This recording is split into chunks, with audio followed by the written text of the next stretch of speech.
Ha-hó, mindenki! Megérkeztem, jelezte leszállás közben varázsbagolyanyóka.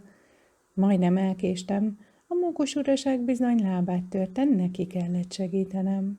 Nos, kisbogárkám, nőnüke, neked milyen mesét mondhatok ma? Kérdezte. A bogárka csillogó szemmel válaszolt. Szeretnék egy mesét medvékről és a szerelemről. Na rendben, akkor folytatom nektek Haramia, a már kevésbé morcos medve meséjét. Cuki, a medvelány. Haramia, a morcos medve a folyópart melletti bozótosból nézte az elétáruló látványt. Nem mert közeledni, pedig nagyon szerette volna megismerni a többieket. Cuki, a medvelány éppen a mancsait tisztogatta, nedves szőrét megrázva az utolsó vízcseppektől is megszabadult. Nagyot nyújtózott, majd elindult az egyetlen partmenti málnabokor felé, ahol Haramia is rejtőzött. Mielőtt lepihenek, csipegetek egy kis málnát, gondolta magában. Ahogy két lábra állt, szembenézett egy ilyet szempárral, aki már nem ráncolta szemöldökét. Cuki szélesen elvigyorodott, majd elbújt. A medvefiú követte tekintetével, később azonban kénytelen volt előmerészkedni a menedéke mögül. Ne légy ilyen félős, szólt végül egy másik bokor mögül Cuki. Nem harapunk ám, sőt, medvetalpat sem reggelizünk. Inkább segíts kérlek lehúzni ezt a felső ágat, amely úgy roskadozik a málnáktól. Haramia összeszedte magát és odalépett. Jóval magasabb volt, így simán elérte a bokor tetejét. Amíg szedegették az édes csemegét, beszélgetésbe elegyedtek. Haramia elmesélte a kerekerdőben történteket, Cuki pedig bemutatta őt a medve családnak. Naphosszat lupickoltak, halásztak, feküdtek és élvezték a napsugarait, amint szárogatta nedves bundájukat.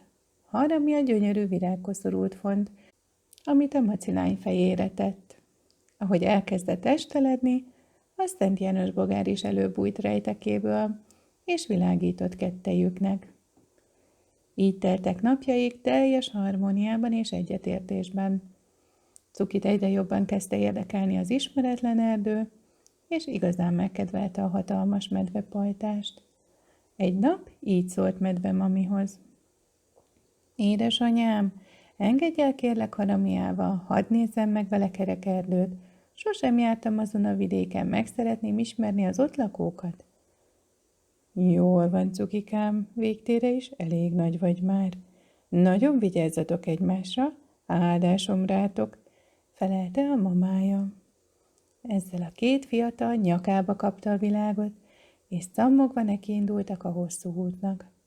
Az útba eső szikláknál hátukat vakarták, a magasfáknál Haramia mézet kért két személyre, Cuki bogyókat gyűjtögetett.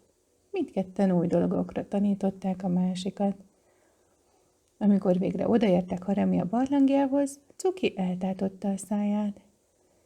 Hát te ilyen szegényes körülmények között élsz? Kérdezte a medvelány. Hozzunk sok-sok fát, készítsünk széket, asztalt, bútorokat. Agyagos sárból csodaszép bögréket és csuprokat készítettek közösen, amit kint hagytak száradni. Illatozó virágokat és fűszereket szedtek a réten, és azzal illatosították a barlangot. Amikor azonban Cuki fázni kezdett, Haramia elszaladt Bóbitához, a juhocskához, hogy egy kis gyapjút kérjen tőle. Tüskés tivadart is megkereste, és rávette, hogy hátán a gyapjat végighúzva szálasítani tudja azt. Felkereste a szorgos vörös hangyákat is, akik pikpak segítettek a szövésben, így puha gyapjú takarót tudtak együtt készíteni. Ahogy hazafelé tartott, eszébe jutott Lea, és hogy hogyan is kell tüzet gyújtani. Így gyorsan rőzséket is gyűjtött, és füligérő szájjal, valamint teli mancsal vitte szerzeményeit a barlangjába, csak úgy szuszogott igyekezetében. Időközben Cuki kitakarította a barlangot, összepakolta a bent lévő kacatokat, és berendezte a medvelakot. Falevelekből szép díszeket készített, amivel megszépítette a környezetet. Még egy kis lámpást is kért Pilácstól, melynek fénye otthonosabbá tett mindent.